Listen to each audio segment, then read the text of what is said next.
خوش نصیب ہوتے ہیں وہ مسلمان جو شیطانی اثرات سے محفوظ ہوتے ہیں۔ لوگ عام طور پہ ایک سوال کرتے ہیں جب بھی کوئی پریشانی ہوتی ہے، کوئی ہم پہ اثرات تو نہیں ہے، اثرات تو نہیں ہے۔ ہم انہیں کہتے ہیں کیوں نہیں ہے اثرات؟ جب گناہ کیے تو شیطان کے اثرات تو ضرور ہیں، اثرات تو ہیں۔ شیطان کے اثرات تو ہیں، تبھی تو یہ ہو رہا۔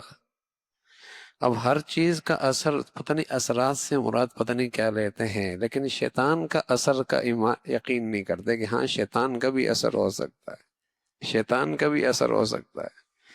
تو زندگیوں میں شیطان کا اثر ہوتا ہے، جب اللہ کی نافرمانی ہوتی ہے تو یقین ہے کہ اس پر شیطان کے اثرات ہیں، شیطانی اثرات ہیں اس وقت۔ اور بس اوقات انسان شیطانی اثرات سے وہ حرکتیں کرتا ہے جو عام آدمی نہیں کرتا، جو عام آدمی نہیں کرتا۔ جب عام آدمی نہیں کرتا، جب شیطانی اثرات بہت ہو جاتے ہیں تو انسان وہ حرکتیں کرتا ہے جو عام نارمل انسان نہیں کرتا۔ اس قدر شیطانی اثرات کا اس پہ اثر ہونے لگتا ہے۔ تو شیطانی اثرات ہوتے ہیں۔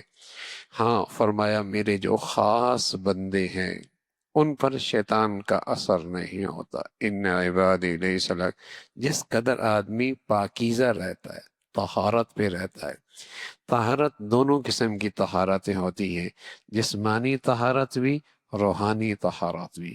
جسمانی طہارت کہ اس پر جسمانی نجاست کوئی نہ ہو، یعنی آدمی پہ غسل فرض ہے اور اس میں بلا وجہ تاخیر کر رہا ہے، عورت پہ ماہواری آئی، غسل کا وقت آ گیا لیکن بلا وجہ اس میں تاخیر کر رہی ہے، یہ جو نجاست ہے اس سے بھی شیطانی اثرات بہت تیزی کے ساتھ اس کی طرف آتے ہیں۔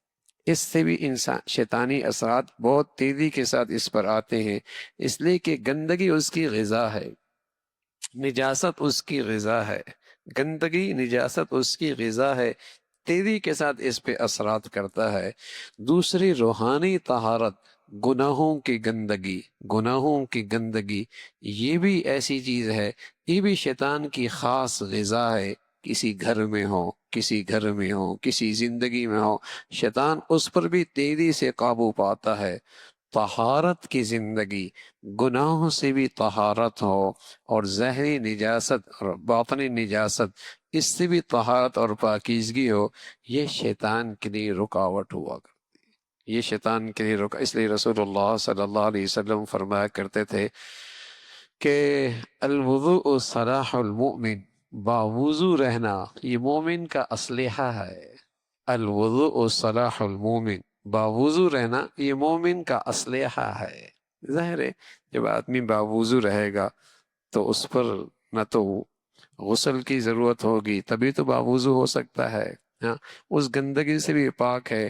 اور آدمی جب ہر وقت باوضو رہتا ہے، الوضوء صلاح المومن، اس کی برکت سے گناہوں کی گندگیوں سے بچنا بھی آسان ہو جاتا ہے، شیطانی اثرات سے بھی محفوظ رہتا ہے، گناہوں کے گندگیوں سے بھی بچنا آسان ہوتا ہے۔ الوضوء صلاح المومن، وضو مومن کا اسلحہ ہے۔ تو طہارت کی زندگی سے شیطانی اثرات سے آدمی محفوظ رہتا ہے۔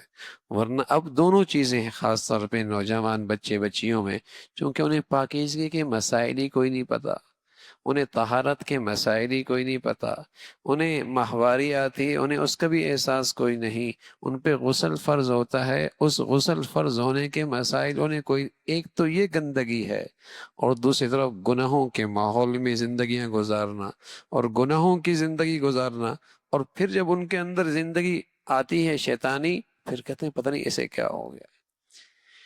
تو شیطانی اثرات ہوتے ہیں، شیطانی اثرات، اور وہ بہت گہرے ہوتے ہیں۔